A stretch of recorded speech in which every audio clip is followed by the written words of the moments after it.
We'll talk today about the quality attributes analysis. I tried to represent it with the pyramids, the thing that stood the test of time. And today we'll talk about that as well with how well do you address the things that have long-term perspectives and are important for your projects. I'll start from a brief introduction about myself. So this is me. I've spent about 14 years in IT, mostly in product management and business analysis. And what I do is I build the business analysis competency for companies. Previously did it for SoftServe, currently doing this for Cyclum. So I'm responsible for the team of business analysts, for their competence and for their success in projects, as well as for the company approaches for clients, how the business analysis is being done. I'm also a certified business analysis professional about 5 years ago, and I also know a little bit about enterprise architecture and product management, and in Agile, but today we'll focus on a thing that has no certifications, but is really important for all of us. And I'll start from a very few simple statements.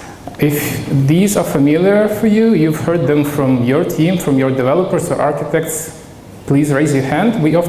I just want to see many hands, nice.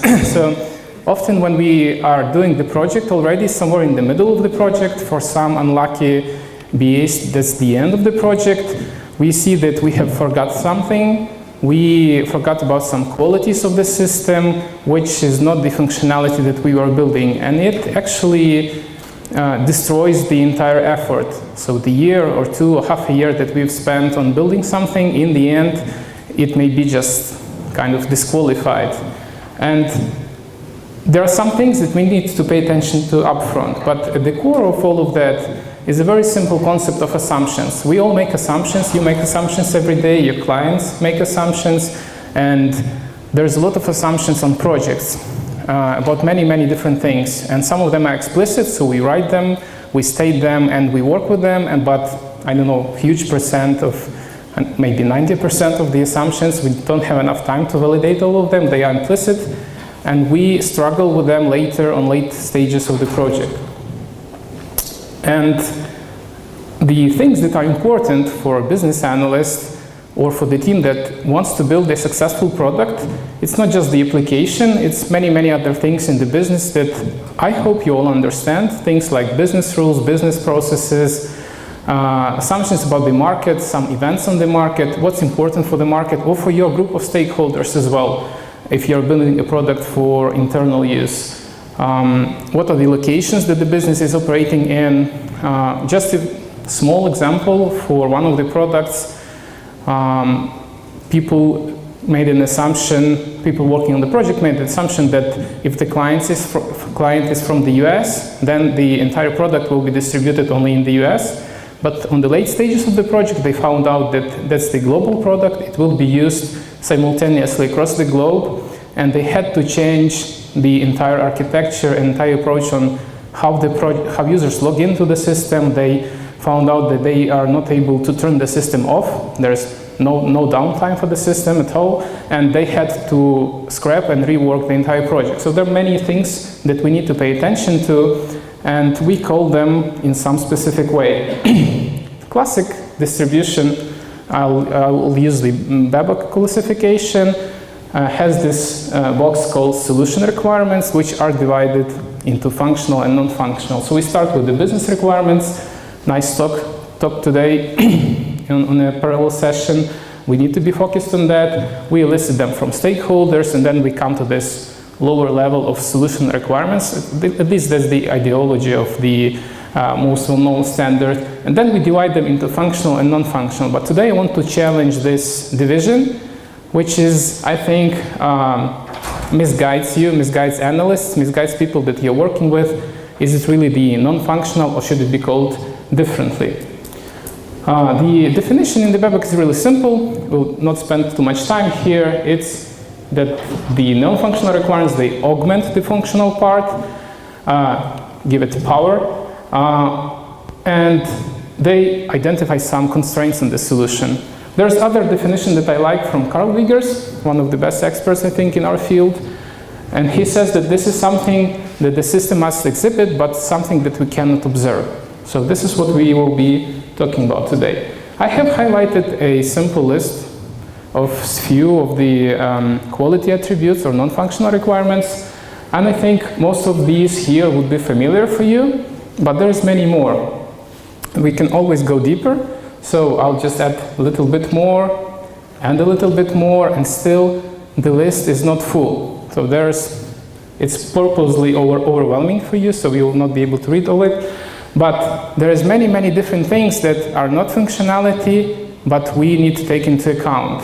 I have reduced this list maybe by 2 additional columns, but we can explore more and more. You can invent even your own if you'll see that your customers need it.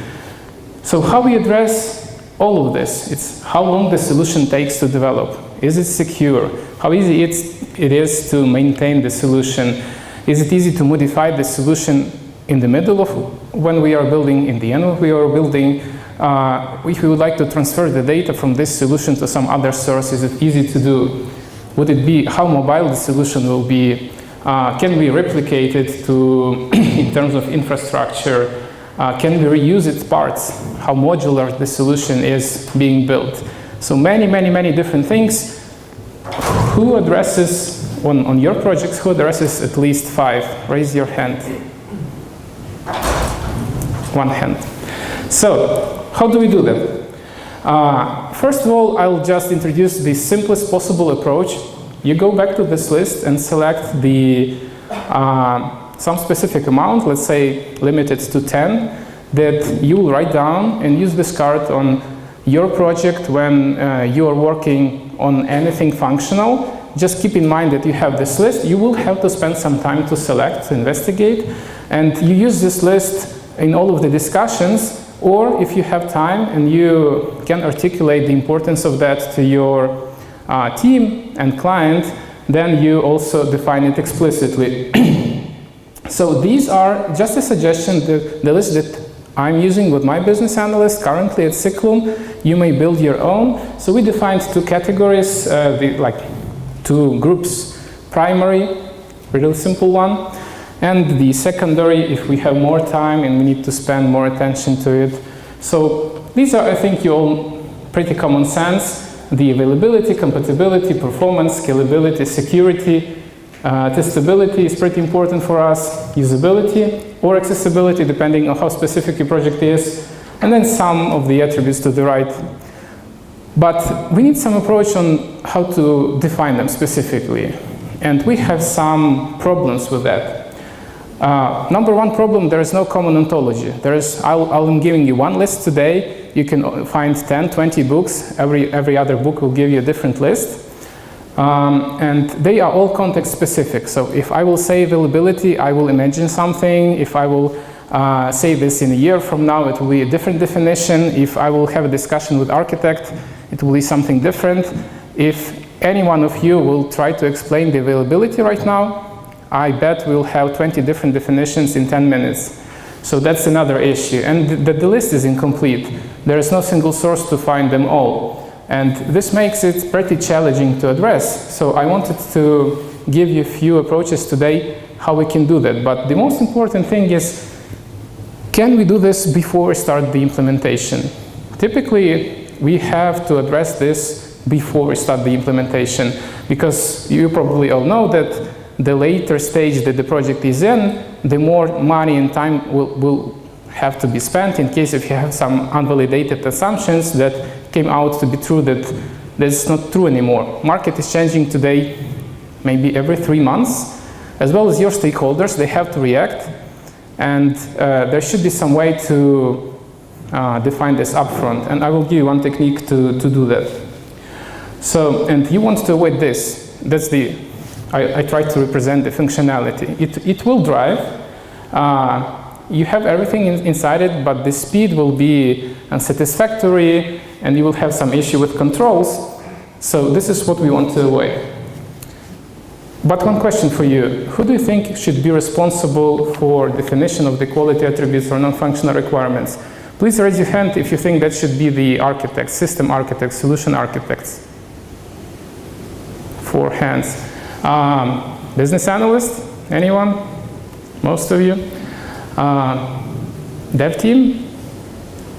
Testing team? quality assurance, quality control. Product manager maybe? Product manager. Okay, so we have winners with product manager and business analyst. I think that we all are responsible, and this is defined in collaboration. There's no single role that will come to your project or your solution and will define this in high enough quality. Of course, I think that the role of the business analyst is really important here. So business analyst and architect are probably the most important people to address this, but the business analyst, in my opinion, should own the discussion, should drive the process. The architect may do a lot of that, but the business analyst should pay attention that someone is actually doing that. If nobody is paying attention to it, that may be focused on that specifically. I have tried to compose a list of approaches that we can use to define the non-functional requirements or quality attributes. Those that are in bold we will discuss today, but let me provide you a brief overview. So interviews, very basic approach. You all do that. If you ask the right question during the interview, or you listen to your stakeholders with enough attention, you'll find out a lot of non-functional things or quality attributes that their system must exhibit, or some constraints. The observation, probably only the passive observation, not the active one, when you try to do the job instead of your users or potential users. So you observe them and you can see some limitations of their environment.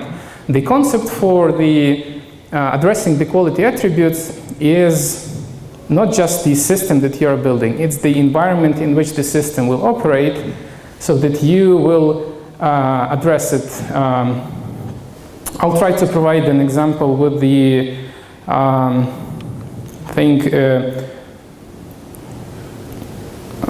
use the word vertushka, the thing that you use to come to the building. So if you just design how it should pass the customers or clients or visitors inside the building, you can define very nice requirements, how it should look like, how many visitors it should pass in a minute, when it should be blocked. But if you don't have the wall to the side of this thing, and you don't have the security guys sitting and watching, it will not work. People will jump underneath, people will jump over it, people will just walk besides it. And that's the analogy of how important the environment is. You need to address it, you need to define it, you need to include the environment in your definitions, and you need to observe it. The acceptance and evaluation criteria, it's a really simple concept. You have to define this on any project anyway. I think what would be the criteria on which you will measure if was the solution being built successfully or not? Will the customer accept it or not? And when you will look into those criteria, pretty often you will find a whole large list of insights on which quality attributes would be important for the client or for your team of stakeholders, or for the product if you're building it for the mass market and you can later reuse it. The interface analysis and context diagrams or data flow diagrams on a higher level, again, a very simple technique for analysis. You probably can, you're probably spending time on every project doing that. And if you look into it from the perspective of what are the quality attributes of the system that are important for us, you will compose that list. Now the quality attribute scenarios, it's a technique developed by Carnegie Mellon University, and today we'll spend some time doing that. I will explain it to you. And actually a set of scenarios with different types of quality attributes that we prioritize and use with our stakeholders as a pretty concise definition of the quality attributes. Use cases, they do not contribute to that, but you often have the alternate and exception flows in use cases, and if you spend time looking to the flows, that will be the source for non-functional requirements for you. Document analysis is pretty basic, but still useful. The questionnaire, I will show you where to look into. The root cause analysis or Ishikawa diagram, also a useful technique, or you may also do a post-mortem analysis. So imagine that your project has failed, and then try to reverse what was the reason for that and how we can prevent it.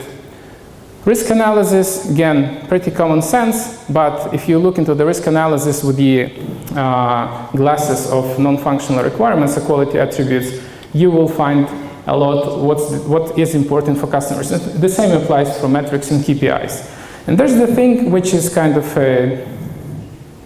calls for debate between age list and non-age list, but I like to use it. It's called the technical user stories, and we'll start from it. It's pretty simple, just 2 examples here. So you can articulate the non-functional requirements in the form of user stories. I would call this would be the next step after you have composed the list of which categories are important for you, for your project or solution. So let's read one. So as a DevOps, I want the system to use existing client's database rather than create a new one, so that we don't have to maintain additional database. It's really simple to write. You can do it straight away tomorrow, and you can include those technical user stories if you are using the Scrum approach in your backlog along with the business user stories. And again, the second one, this is how we define that the users may get frustrated with the availability of the website, and thus we may lose them as leads on our website. Now for the how to ask questions. I will not discuss this today deeply, but there's the nice expert in this field. Her name is Roxanne Miller, and she defined about 20 different quality attributes. And for those quality attributes, she has composed a book with 2,000 questions that you can look into, select which 10, 20, any amount you want questions would be important for you, and use them on interviews with your stakeholders. I'll provide a few examples. So she has 3 categories of quality attributes, and those are operation, revision, and transition. Operation is all about the system. Revision is how easy to change the system, review its parts, and transition it's about the integration of the system with others. Just 6 out of those 2,000 questions here. Really simple to use.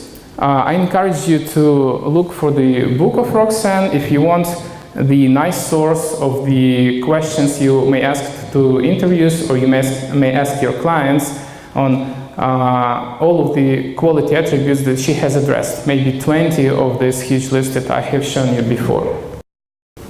Now the workshops. This is the technique that I want to discuss in details today with you. And it's about gathering the stakeholders in one room and writing a set of scenarios.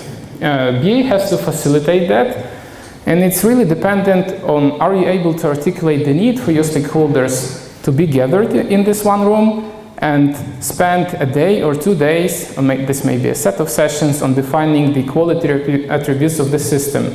And the importance of the quality attributes is paramount right now. Again, you may build a very nice product, but in the end it may be all ruined with just one thing that we have forgot to do.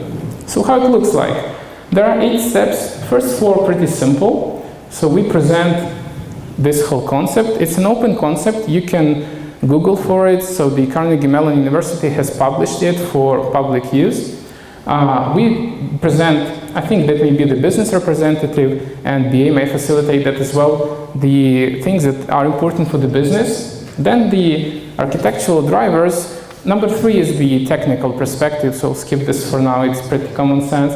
The architectural drivers, it's not about the architecture, it's about the business needs, business goals, what is important for the business, what we are going to do, what we would like to achieve, so that we will use this information for prioritization of the scenarios. And the second part of this workshop, it's the set of brainstorming, generating scenarios. I will show those scenarios to you today, consolidate them into a single list, prioritize, and then maybe change some of them, refine them, and in the end, as the output of this workshop, you will have you may think of it as a backlog, but it's actually a list of prioritized scenarios, sentences that describe what's important for the business, and they address the quality attributes in a systemic way that included the stakeholder collaboration, and this is the method where we have not forgot about all of the important things inside it. That's actually what I already told you. It helps to identify assumptions. So this method is very helpful when you have conflicting views of your stakeholders or people that define the quality attributes for the system, and you would like to have a structured discussion. So you can use it to actually have them walk them through those necessary steps to actually address it. So how it looks like? Again, the disadvantage is very simple. you have to convince them to gather in one room. If they are not willing to participate, probably the outcomes will not be that good. So the scenarios, they consist of 6 parts, each of them. And again, the quality attribute workshop is where we build a set of those scenarios. So number 1 is a stimulus, what affects the system. Number 2 is the source where the stimulus comes from.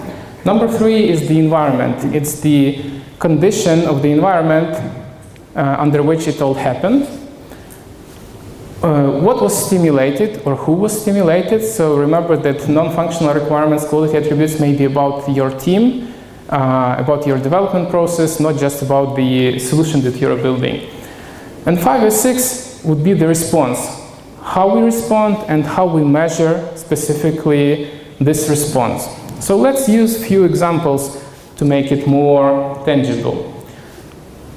Let's use the non-IT example. So if we have a fire in the building, this would be the scenario for that, one of the possible scenarios. So the external smoke detector sends an alarm event under peak load, and the building management system receives the event and raises the alarm within half a second. So in this example, we have all of those 6 components. I have highlighted them for you here. And it's really important to include all of them. If you miss any of them, your scenario will again make some assumptions, and assumptions is something that we want to have explicit, not implicit, something we want to avoid. Let's use some other examples. One additional scenario. It's about the modifiability, and just one aspect of modifiability, how easy it is to modify the system, the IT product, the solution that you have built. So the product manager requests that the system will accommodate some new standard, and we define that the system can accommodate this standard within 1 person-month of effort with no changes to the software architecture. Again, here we have all of those 6 necessary components. So the source would be the product manager, the stimulus would be this next version that we need to be compliant with. The environment in which it happens is that the new standard was released and we need to follow that. The system was stimulated and the response would be to accommodate these changes, and how we'll measure that the architecture had no changes. Let's use the example for security. So I'll read it through. Someone who was not authorized gains the access to the system and tries to modify the data of our consumers. System should detect this behavior, maintain the audit trail, notify the administration, and shut down the system within a specific time frame. Now the question for you is, what's missing in this scenario? Which part is not represented here? You can use your fingers to show, maybe 6 with 2 fingers, 2 arms. Try to find what's not represented here. Which part? I'll give you half a minute maximum.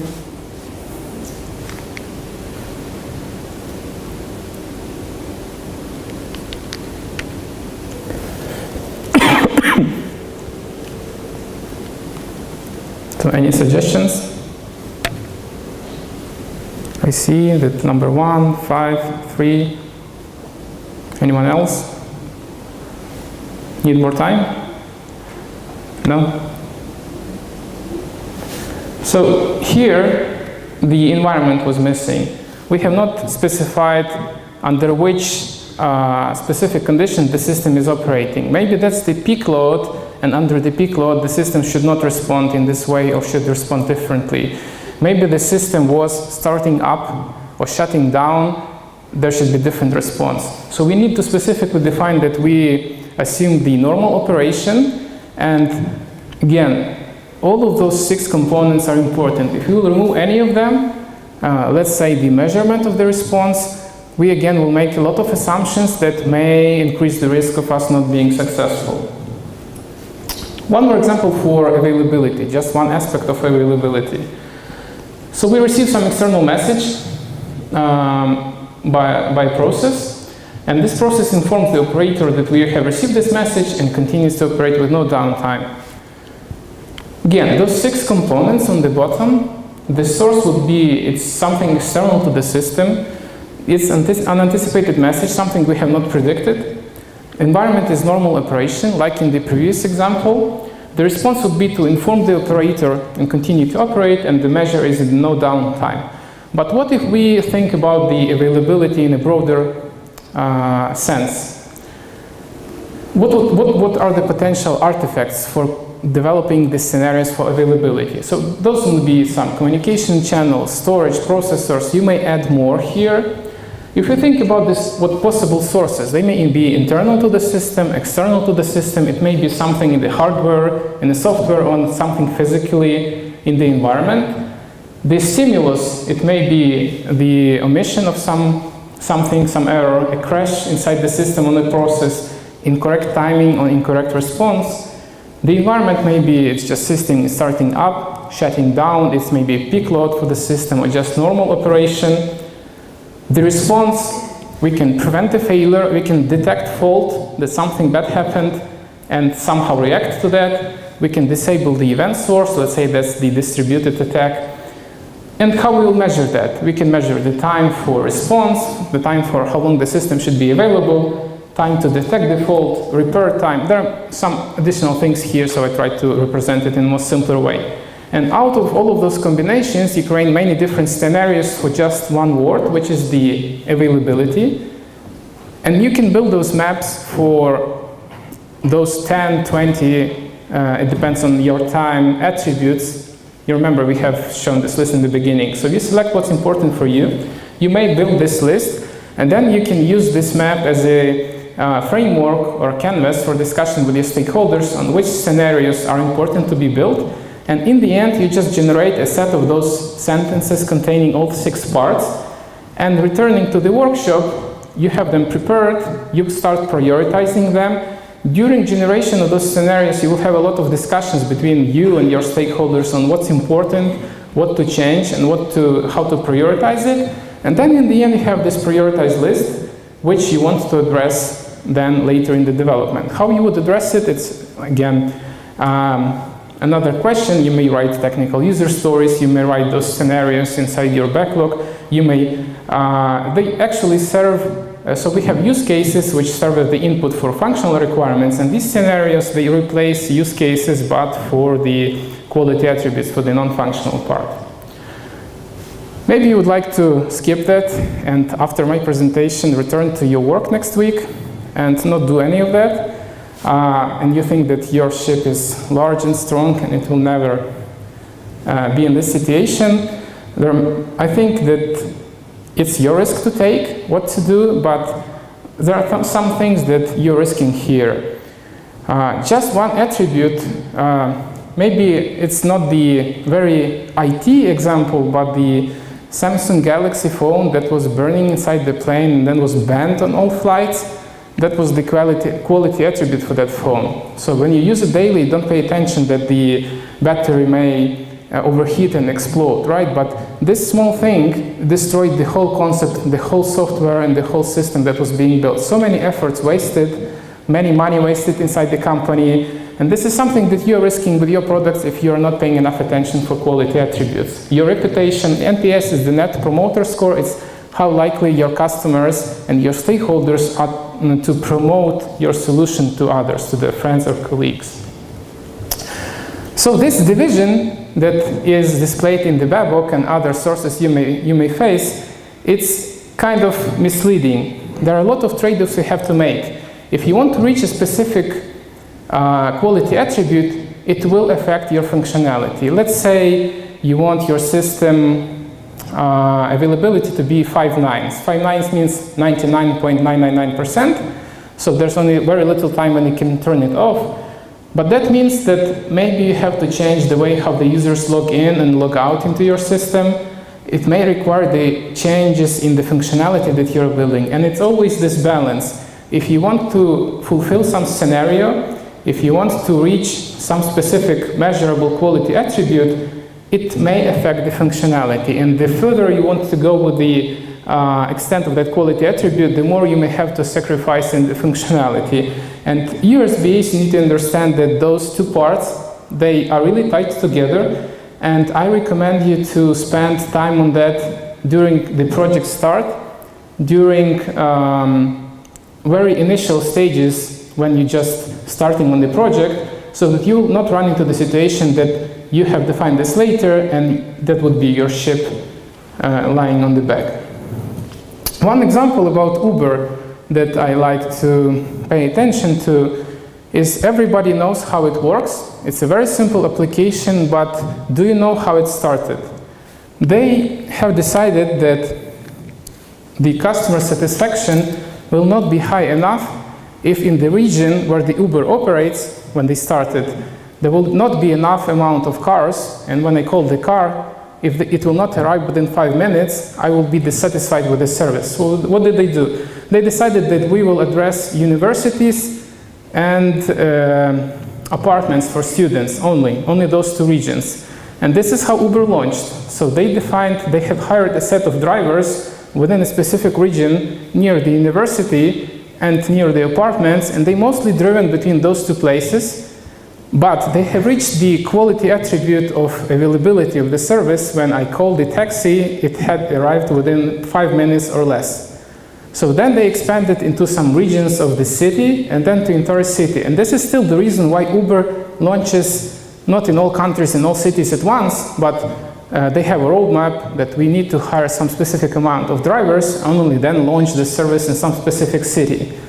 And it's not about the application, it's about the environment. And this single quality attribute, that was the critical thing that helped Uber to use investment. It's still, they are still not profitable. I think it's minus $700 million for this year for Uber, but everybody loves it. Again, there are lots of investments, and this was the thing that was critical for the success of the product. So the market that we are currently working in, maybe you're thinking that I'm not building the product for mass market, I have a group of stakeholders that will react, but they use smartphones, they use other products, and they have this different thinking. And now I think it's the quality market. Any of the quality attributes that you're not paying attention to may just make your product a failure, not a success. So I encourage you to use this approach, any of them, simple list, user stories, interviews, observations, maybe think about risks and acceptance. Use these scenarios. They're really simple to do. Yes, they require some collaboration between stakeholders, but they have the greater outcomes. And then you will have low risks and great success with your projects. So that's it from my side, and I'm open for any questions from you.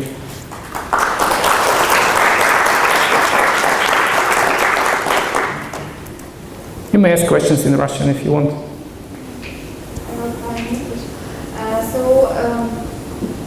Sometimes it can be very difficult to set up clear requirements on the very first stage of the project. So do you review usually this quality requirements for your products on next stages, or do make some kind of researches for meeting up requirements at the first stages, or how do you usually work with it? So we have defined the list of the attributes that are important for us typically on different projects, and business analysts have this list, and we have defined a set of questions, 2 questions per each attribute, that are being asked by engagement managers or BA starting on a project to the client. It's just to detect, is it important or not? Is it the pain point for the client or not?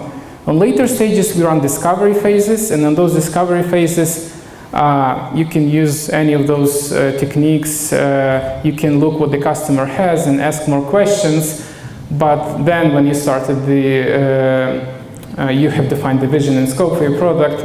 This is the moment when you want to run those workshops for quality attributes. They may be included in extended discovery, or, which is more typical, I don't like it, but it's more typical to finish the vision and scope part and then run in parallel the architecture definition for longer term and definition of those quality attributes in parallel to the functional part development.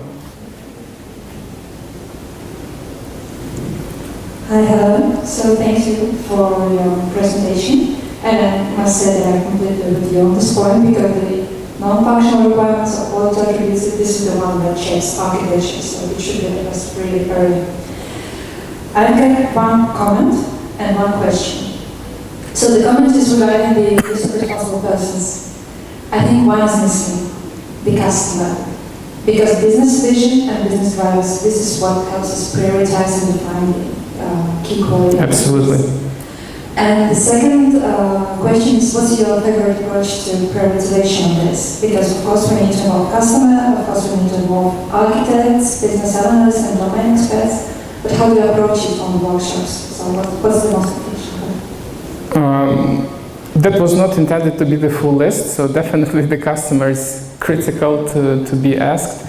I don't have like specific approaches that I would recommend to use on any project. You can use, when you have the list of technical user stories or scenarios or answers to your question, you may use the Moscow prioritization, you may use some weighted prioritization if you have, again, energy and time for it, so you can define what's important, introduce some simple weighting. Let's say, well, let's not dig too deep into that, it's simple, so you can select a few of the categories and weight those things. But typically something like Moscow prioritization is really good enough, since at that stage you're already way ahead of everybody else who just ignored all of that. So I think we need to keep it simple in that way. Thank you very much for the informative speech. My question is, you said that it's very important to set these requirements at the beginning of the project. But for example, me, I just heard it today, and I'm in the middle of my project. And how difficult it is to implement it in the middle of the project? And if you, especially I have limited time frame, limited budget, what would you advise in this situation for those people who are in the middle but would like to? You're definitely not alone. A lot of BAs struggle with that. I really love that most of the BAs raised the hand that we should be responsible for it. Great answer. So you just do it in the same way, but it depends on the politics inside your project. If you are to uncover that maybe the architecture is wrong, and you want to be the person who uncovers that, and it's fine, you have an open environment for doing that, which I think the most projects have, then it's fine to do in the middle of the project, identify those risks with quality attributes, and start adjusting the system before it's too late, even if we are like 50% in the middle of the way when the project is like half done. It's better to do that in that point, that close your eyes, pretend nothing happened, and then in the end see what happens. And what typically happens is it's not a success. Maybe it will work somehow, but what you want to have satisfied client. You want to have client whose actual business needs and goals were covered, and either your client or clients of your client would be satisfied with this product, right? So the earlier you do it, the better, and there's like no point when you can't do that for the project development lifecycle. Any other questions? That's my LinkedIn. If you want to contact me, thank you. That's it.